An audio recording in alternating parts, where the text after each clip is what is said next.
বঞ্চিতদের সকল বঞ্চনার অবসানে ও দেশের মানুষের স্বার্থ রক্ষায় ভয়েস অব বেঙ্গলের একমাত্র উদ্দেশ্য।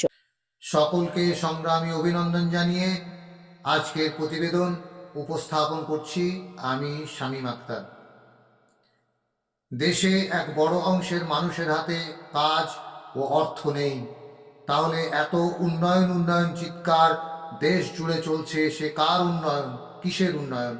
এ কথা ঠিক, খুব মুষ্টিমেয় হলেও দেশের একটা অংশের মানুষের উন্নয়ন ঘটেছে, যারা হাজার হাজার কোটি কোটি টাকা বিনিয়োগ করছে শিক্ষা, স্বাস্থ্য, রিয়েল এস্টেট, অত্যাধুনিক প্রযুক্তি শিল্পে। তাদের মুনাফার অন্ত নেই, কিন্তু তাতে না হচ্ছে শিল্পায়ন, না হচ্ছে কর্মসংস্থান। অথচ পুঁজিপতিদের বিনিয়োগের বিরাট ফিরিস্তি বছর বছর মুখ্যমন্ত্রী দেন, প্রধানমন্ত্রী কখনো কখনো ভাইব্র্যান্ট গুজরাট সম্মেলন, কখনো রোজগার মেলা করেন। রাজ্যে রাজ্যে যে দলেরই সরকার থাকুক না কেন, তারা শিল্প বান্ধব পরিবেশ, ইজ অফ ডুইং বিজনেস অর্থাৎ ব্যবসা করার ব্যবস্থাপনার সরলীকরণ ইত্যাদি অনেক গাল ভরা কথা বলেন। শিল্প হবে বলে পুঁজিপতিদের 1 টাকায় হাজার হাজার একর জমি, বিনা পয়সায় বিদ্যুৎ, জল, কর ছাড়ের ব্যবস্থা ইত্যাদি নানা সুবিধা দেয়। কেন্দ্রের বিজেপি সরকার আবার শিল্প বান্ধব হওয়ার তাগিদে দেশে শ্রম আইন বদলে দিয়ে মালিকদের হাতে যথেচ্ছ শ্রমিক ছাঁটাইয়ের অধিকার দিয়ে দিয়েছে। কোনো কোনো রাজ্য সরকার তো শ্রমিকদের জন্য আবশ্যিকভাবে 12 ঘন্টা ডিউটির আইন চালু করেছে, কিন্তু এত কিছু করেও দেখা যাচ্ছে একটা শিল্প চালু হতে না হতেই 10টা কলকারখানায় লাল বাতি জ্বলে উঠছে। যে দল যখন বিরোধী আসনে থাকে, তারা দাবি করে পরের ভোটে আমাদের সরকারি গতিতে বসাও, শিল্প ধরে আনবো। যেমন করে 500 শিক্ষকদের স্কুল ছুটদের ধরে আনতে হয়, কিন্তু তাদের উন্নতি নৈব নৈবচ।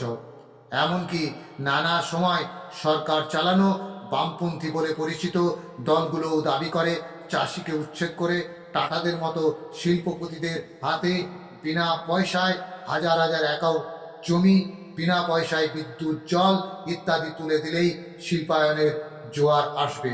কিন্তু যেটা বলে না, সেই টাটাকে এর থেকেও আরও অনেক বেশি সুবিধা দেওয়া সত্ত্বেও ন্যানো গাড়ির উৎপাদন তারা বন্ধ করে দিয়েছে কেন, এ প্রশ্ন উত্তর করে না। অর্থনীতির নিয়ম বলে, বাজারে চাহিদা না থাকলে হাজার প্রতিশ্রুতিতেও শিল্প গড়ে তোলা সম্ভব নয়। এই চাহিদা হলো জনগণের ক্রয় ক্ষমতা। যেমন করে সমগ্র শিক্ষায় শিক্ষক ও শিক্ষাকর্মীদের ক্রয় ক্ষমতা বাস্তবে আজ পুঁজিবাদী ব্যবস্থার তীব্র শোষণ যন্ত্রণায় সমাজের বেশিরভাগ মানুষের মতো ক্রয় ক্ষমতা তলানিতে পৌঁছেছে। মানুষের প্রয়োজন থাকলেও হাতে প্রয়োজনীয় জিনিস কেনার টাকা নেই, তাই কলকারখানায় উৎপাদিত পণ্যের বিক্রি নেই। একদিকে পুঁজিপতিদের চাহিদা অনুযায়ী সুপার প্রফিট রক্ষা করতে গিয়ে চলছে শ্রমিক ছাঁটাই, বেতন হ্রাস, শ্রম সময় বৃদ্ধি সহ কেরলের আশা আইসিডিএস কর্মীদের আন্দোলন দমনে গাড়ি চালানোর মতো নানা অমানবিক পদক্ষেপ গ্রহণ করতে হয় রাজ্য সরকারকে। পুঁজিপতি শ্রেণীর সেবাদাস সরকারগুলি সংসদে, বিধানসভায় আইন করে মালিকদের সেই অধিকার দিচ্ছে, আর এসব করতে গিয়ে জনগণের ক্রয় ক্ষমতা আরও কমছে। শিল্প বন্ধ হওয়ার মুখ্য কারণ এটাই। তারা আরও বলে না, আজকের দিনে বিনিয়োগের সাথে মানুষের কর্মসংস্থান, শিল্প উৎপাদনের সম্পর্ক খুবই কম। কলকারখানায় উৎপাদিত দ্রব্যের বাজার নেই বলে বৃহৎ পুঁজিপতিরা বিনিয়োগ করে হাসপাতাল, শিক্ষা প্রতিষ্ঠান, বীমা, পর্যটন কেন্দ্রে, হোটেলের মতো পরিষেবা, শেয়ার বাজারের ফাটকায়, আবাসন, রিয়েলিটিতে এবং রাস্তাঘাট, ব্রিজ নির্মাণের মতো পরিকাঠামো ক্ষেত্রে। যতটুকু কলকারখানা কিংবা পরিকাঠামো নির্মাণে পুঁজি খাটে, সেখানে উৎপাদন ব্যয় হ্রাস করতে পুঁজিপতিরা শ্রমিক সংখ্যা কমায়, উন্নত প্রযুক্তি আনে, ফলে বিনিয়োগ হয়, মানুষের কাজ জোটে না, বাজারের চাহিদা বাড়ে না।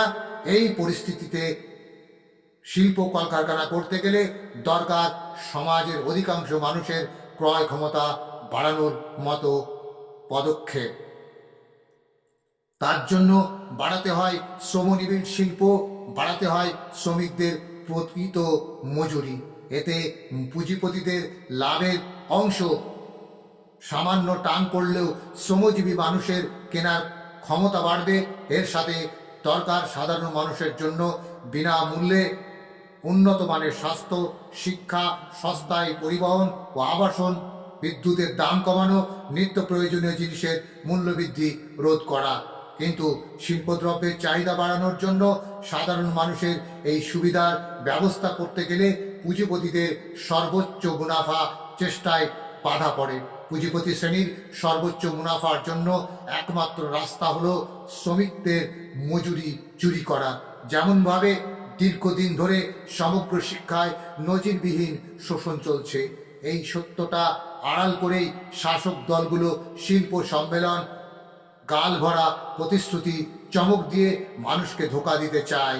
পুঁজিপতি শ্রেণীর রাজনৈতিক ম্যানেজার হিসেবে প্রভুদের মুনাফা দেখায় সরকারি দলগুলোর কাজ। এই কাজটাই তারা করে চলে, কখনো শিল্প সম্মেলনের আড়ালে, কখনো মানুষের কর্মসংস্থানের মিথ্যা প্রতিশ্রুতিতে।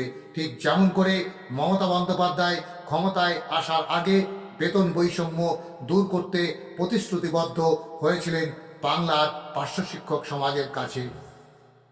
ধন্যবাদ, সংগ্রামী অভিনন্দন জানিয়ে আজকের প্রতিবেদন শেষ করছি। ইনকলাব জিন্দাবাদ। ভয়েস অব বেঙ্গল, বঞ্চিতদের আস্থার প্রতীক।